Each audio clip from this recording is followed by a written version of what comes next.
अनोखी गवाही। सूर्यपुर नाम के एक छोटे से गांव में नारायण नाम का एक किसान रहता था। वो अपनी पत्नी गीता व 10 साल के बेटे के साथ अपना जीवन निर्वाह करता था। वो बहुत गरीब था।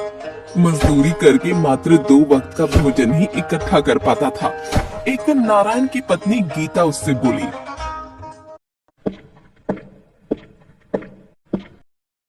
सुनो जी, पहले हम 2 थे, तभी परिवार का गुजारा मुश्किल से हो पाता था।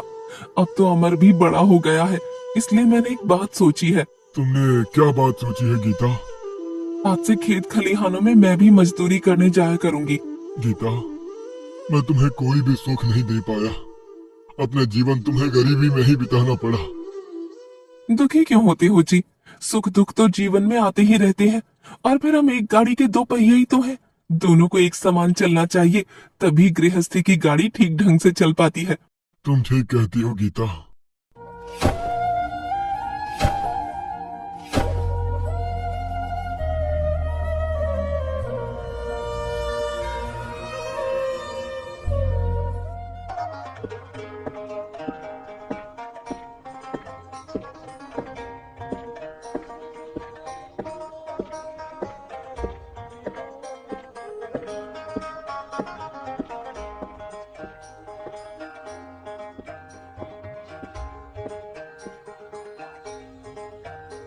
गीता और नारायण दोनों ही दूसरे के खेतों में मजदूरी करने लगे। वो खूब लगन से मेहनत करते, लेकिन फिर भी उनकी आमदनी में कोई बढ़ोतरी नहीं होती।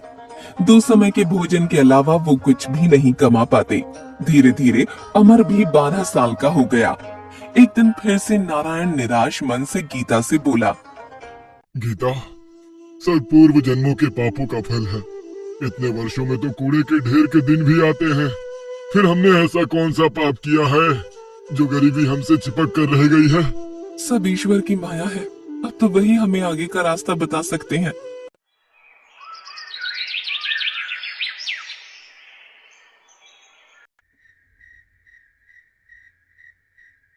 उसी रात नारायण के स्वप्न में देवी सरस्वती प्रकट हुई और कहने लगी, पुत्र नारायण, तेरा बेटा बड़ा हो गया है, इसे पढ़ाता क्यों नहीं?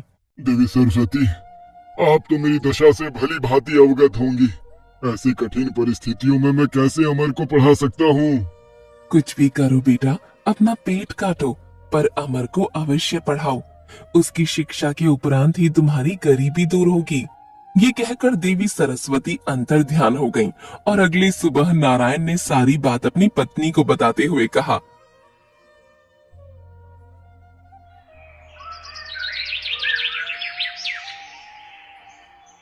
गीता, आज रात माँ सरस्वती मेरे सपने में आई थी। वो कह रही थी, अमर को शिक्षा प्राप्त होने के बाद ही हमारी गरीबी दूर हो सकती है। सुनो जी, तुम आज ही अमर को लेकर काशीनाथ चले जाओ।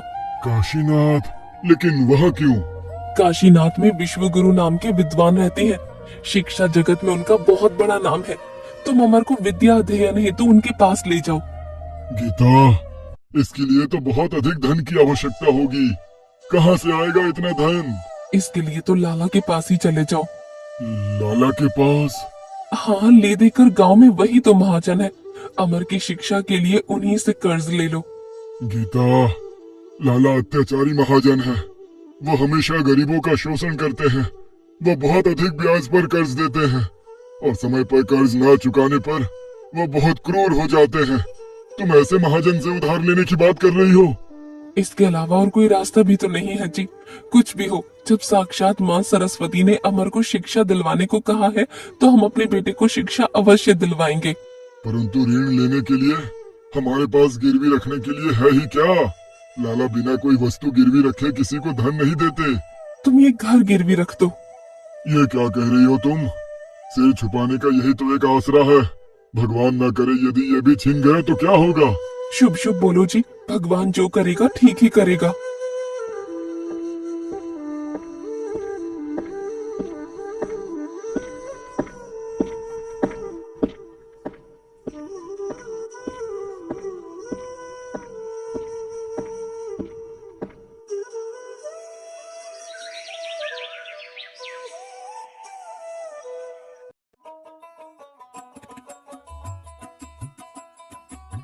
फिर उसी दिन नारायण लाला के घर जा पहुंचा और कहने लगा, राम राम लाला जी। कहो नारायण, कैसे आना हुआ आज? लाला जी, एक अर्ज लेकर आया हूँ आपके पास। कहो नारायण, क्या अर्ज है तुम्हारी? लाला जी, मुझे थोड़ा कर्ज चाहिए। कर्ज? किस लिए? मैं अपने बेटे को पढ़ाना चाहता हूँ लाला जी, इसलिए मुझे कर्ज चाहिए था। ओहो, लेकिन तुम कर्ज लोगे किस पर? गिरवी रखने के लिए तुम्हारे पास है ही क्या? लाला जी, तुम तो जानते ही हो मैं कितना गरीब हूँ। ले देकर एक झोपड़ी ही है मेरे पास, बस उसी झोपड़ी को आपके पास गिरवी रख दूंगा। सौदा बुरा नहीं है, नारायण ऋण तो चुका नहीं पाएगा, तो फिर उसकी झोपड़ी पर मेरा कब्जा हो जाएगा। हाँ, मैं तुम्हें 10 सोने के सिक्के उधार दे सकता हूँ। ठीक है लाला जी। इसके लिए मैं तुमसे कागज पर अंगूठा लगवाऊंगा और 10 साल की मोहलत भी दूंगा। अगर 10 सालों में तुम कर्ज ना चुका पाए तो तुम्हारी झोपड़ी पर मेरा अधिकार होगा। मुझे ये स्वीकार है लाला जी। फिर लाला ने एक कागज पर नारायण का अंगूठा लगवा लिया और उसे 10 सोने के सिक्के भी दे दिए, जिसे लेकर नारायण ने लाला का शुक्रिया अदा किया।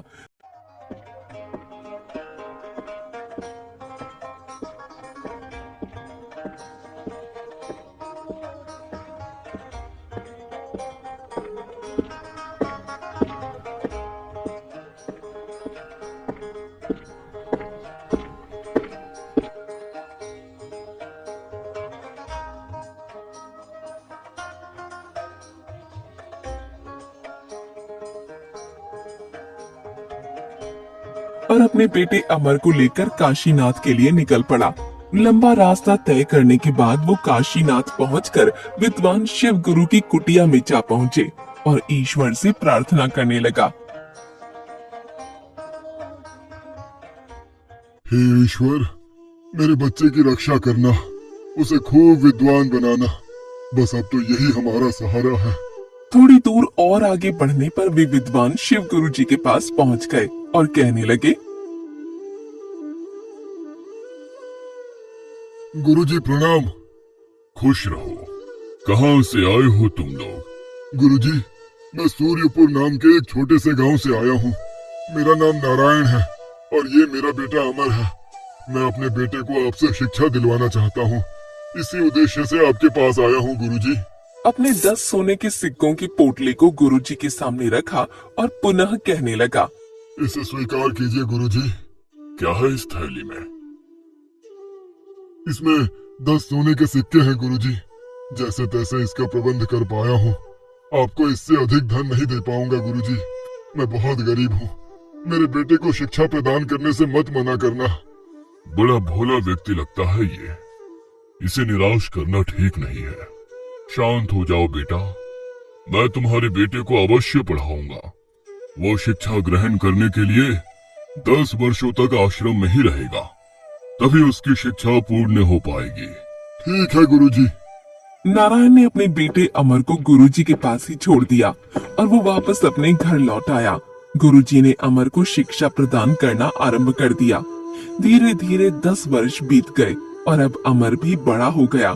एक दिन गुरुजी ने अमर को अपने पास बुलाकर कहा,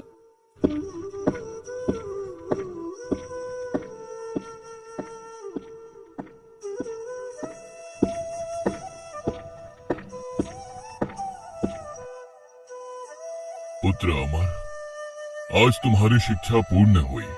तुम हमारे शिष्यों में सबसे मेधावी छात्र हो। इस पर मुझे हमेशा गर्व रहेगा। गुरुदेव, सब आपकी कृपा का फल है, वरना मैं किसी योग्य था। बेटा, अब तुम अपने माता पिता के पास लौट जाओ। तुम्हारी प्रतीक्षा में वो ना जाने कब से बाट जो रहे होंगे। कैसे होंगे मेरे माता पिता? ना जाने वे कब से मेरा इंतजार कर रहे होंगे।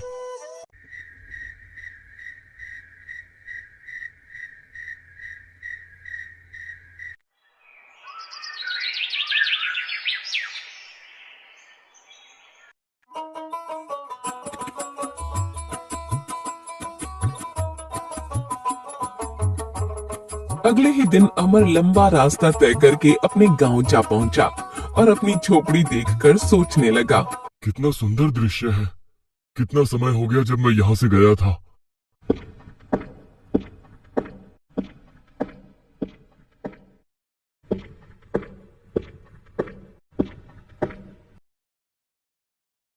कौन हो तुम और अंदर क्यों घुसे चले आ रहे हो? प्रणाम पिताजी, मैं हूँ अमर, आपका बेटा। अमर बेटा, तुम्हारी शिक्षा पूरी हो गई? जी पिताजी, गुरुजी की आज्ञा से ही मैं घर लौटा हूँ। अरे गीता, कहाँ हो तुम? यहाँ आओ, जल्दी देखो, हमारा बेटा शिक्षा पूरी करके लौटा है। तुरंत ही गीता बाहर आ गई और अपने बेटे को देखकर बहुत प्रसन्न हुई। बेटा, मेरा बेटा, देखो तो कितना दुबला हो गया है। तुझे पता भी है मेरे बच्चे, हम दोनों ने तुझे कितना याद किया। मुझे अंदाजा है माँ, मैंने भी आप दोनों को बहुत याद किया। गीता, अब हमारे बुरे दिन बीत जाएंगे, अब हमारा बेटा नौकरी पर लग जाएगा। भगवान करे वो दिन शीघ्र आ जाए। उधर लाला भी सोच रहा था। पूरे 10 वर्ष बीत गए हैं, अब नारायण से 10 सोने के सिक्कों का ऋण चुकाने का तगादा करने का भी समय आ गया है।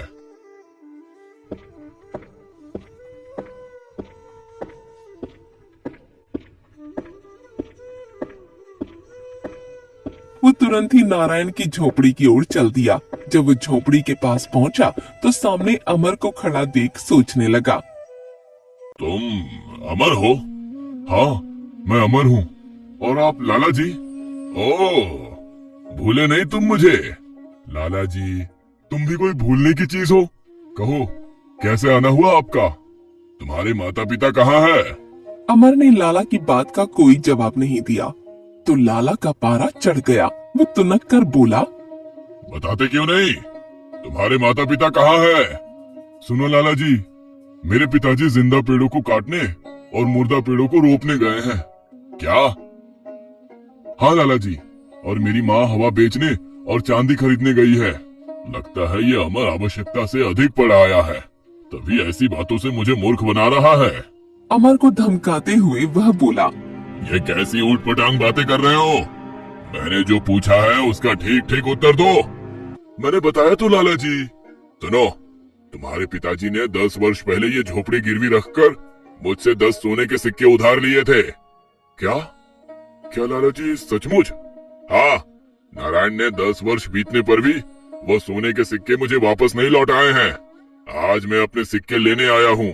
तुम सच सच बता दो कि तुम्हारे माता पिता कहाँ है, नहीं तो क्या करोगे लाला? लड़का बड़ा चालबाज है, इससे चालाकी से काम लेना होगा। तो उधार दिए सिक्के वापस नहीं मांगूंगा। यानी कि आप कर्ज माफ कर दोगे? हाँ हाँ, माफ कर दूंगा। तुम बताओ तो सही वो कहाँ है? लाला जी, मैं आपकी बात पर कैसे विश्वास करूं भला? मैं पृथ्वी और आकाश को साक्षी बना रहा हूँ। लाला जी, ये दोनों ही बोल नहीं सकते, अतः उन्हें साक्षी नहीं बनाया जा सकता। तो फिर क्या करे? अगर आप किसी जीवित प्राणी को साक्षी बनाए तो मैं मान लूंगा। ये बित्ता भर का छोकरा तो हाथ ही नहीं जमने दे रहा है, पर मैं भी कोई कम नहीं हूँ। तभी लाला की नजर झोपड़ी पर बैठी तितली पर पड़ी। वो कहने लगा, मैं इस तितली को साक्षी मानकर वादा करता हूँ कि यदि तुम अपने माता पिता का पता बता दोगे तो मैं उनके द्वारा लिया गया कर्ज माफ कर दूंगा। ये हुई ना कुछ बात लाला जी। अब सुनो, मैंने कहा था ना कि पिताजी जिंदा पेड़ों को काटने वो मुर्दा पेड़ों को रोपने गए हैं। इसका मतलब है कि वो पेड़ों को काटकर बांध लगाने गए हैं। ओह, तो ये मतलब था तुम्हारा। तुम सचमुच बुद्धिमान हो अमर। अच्छा, अब मैं चलता हूँ। लाला, तूने बहुत से भोले भाले गरीब लोगों को सताया है, अब देख तू मेरे जाल में कैसे फंसता है।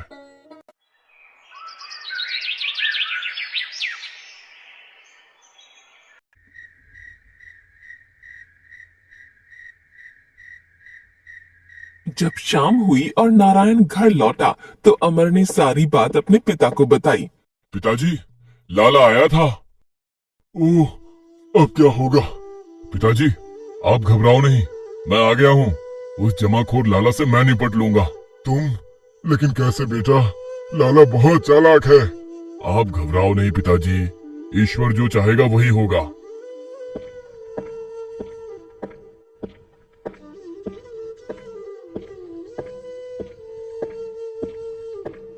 अगले दिन लाला फिर से नारायण के घर आ धमका।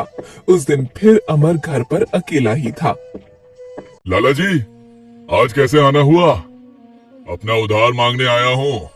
कहाँ है तुम्हारे माता पिता? लाला जी, तुम किस उधार की बात कर रहे हो जो कल तुमने माफ कर दिया था? माफ किया था? तुम झूठ बोल रहे हो। कल ही तो आपने कर्ज माफ करने की बात कही थी। मैं महाराज के दरबार में शिकायत लेकर जाऊंगा। हाँ। उसी दिन लाला दरबार में पहुंच गया और महाराज से कहने लगा,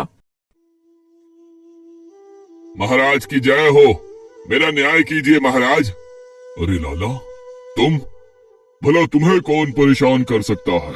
महाराज, गांव के ही नारायण ने मुझसे 10 वर्ष पूर्व 10 सोने के सिक्के लिए थे, लेकिन अब मांगने पर उसका धूर्त बेटा उल्टा बोलता है। मंत्री जी, तुरंत नारायण और उसके बेटे को महल में बुलाया जाए। महाराज के आदेश पर तुरंत नारायण और अमर को बुलाया गया तो महाराज ने नारायण से प्रश्न किया। नारायण, ये क्या मामला है? क्षमा कीजिए महाराज, पिताजी की तरफ से मैं पैरवी करूंगा। कहो, क्या कहना चाहते हो? महाराज, ये सच है कि 10 वर्ष पूर्व मेरे पिताजी ने लाला जी से धन उधार लिया था, तो उसे लौटाते क्यों नहीं हो? महाराज, कल लाला जी हमारे घर आए थे तो उन्होंने मुझसे कर्ज माफ करने का वादा किया था। फिर कर्ज मांगने का तो सवाल ही पैदा नहीं होता। यह झूठ बोल रहा है महाराज, मैं कल इसके घर गया ही नहीं था। अमर, क्या अपनी बात सिद्ध करने के लिए तुम्हारे पास कोई प्रमाण है? तब अमर ने कल का सारा किस्सा महाराज को सुनाया तो उन्होंने कहा, ओह, तो एक तितली है तुम्हारी गवाह? जी महाराज, वो तितली ही एकमात्र गवाह है। अमर, यह दरबार है, किसी नाटक का दृश्य नहीं जो तुम मनगढ़ंत कहानी बताओगे। मैं सच कह रहा हूँ महाराज, कल लाला जी ने अपनी नाक पर बैठी तितली को गवाह बनाया था। यह झूठ बोल रहा है महाराज, कल जब मैं इसके घर गया था तो तितली झोपड़ी पर बैठी थी। अरे अरे, ये मैंने क्या कह दिया? अपने ही खिलाफ गवाही दे दी। लाला, अब तो तू मेरे शब्द जाल में फंसी गया। लाला, इस बात से यह सिद्ध होता है कि अमर सच और तुम झूठ बोल रहे हो। अब नारायण तुम्हें 1 भी रुपए कर्ज नहीं चुकाएगा। मुझे माफ कर दीजिए हुजूर, जो मैंने आपसे झूठ बोला। लाला, तुम अपना धंधा चलाओ, लेकिन ईमानदारी से। दोबारा झूठ और फरेब से काम किया तो तुम्हें बंदी गृह में डलवा दूंगा। जी महाराज, दोबारा ऐसी गलती नहीं होगी। दरबार समाप्त होने पर सभी अपने अपने घर जाने लगे तो महाराज ने अमर को रोक कर कहा, अमर, मैं तुमसे बहुत प्रसन्न हूँ। तुम्हारी सूझबूझ ने तुम्हें कर्ज चुकाने से बचा लिया। क्या तुम मेरी एक बात मानोगे? अवश्य महाराज, आप बस आदेश दीजिए। मैं जानता हूँ तुम शिक्षा ग्रहण करके आए हो और बहुत बुद्धिमान हो। तुम्हारी जगह तो मठों में विद्वान की है, किंतु मैं चाहता हूँ कि तुम राज दरबार में रहकर न्याय मंत्री का पद संभालो। क्या तुम्हें ये मंजूर है? अवश्य महाराज, ये तो मेरे लिए सौभाग्य की बात होगी। राज सराय में तुम्हारे रहने व खाने पीने की व्यवस्था कर दी जाएगी। तुम कल से ही दरबार में शामिल हो सकते हो। जैसी आपकी आज्ञा महाराज। इस तरह अमर की सूझबूझ ने अमर और उसके परिवार की परिस्थितियों को बदल दिया।